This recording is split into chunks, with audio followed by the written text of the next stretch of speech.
تبارك الذي بيده الملك وهو على كل شيء قدير الذي خلق الموت والحياة ليبلوكم أيكم أحسن عملا وهو العزيز الغفور الذي خلق 7 سماوات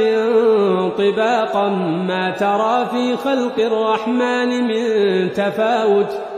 فارجع البصر هل ترى من فطور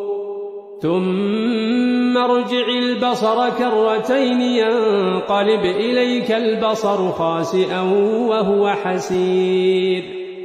ولقد زينا السماء الدنيا بمصابيح وجعلناها رجوما للشياطين وأعتدنا لهم عذاب السعير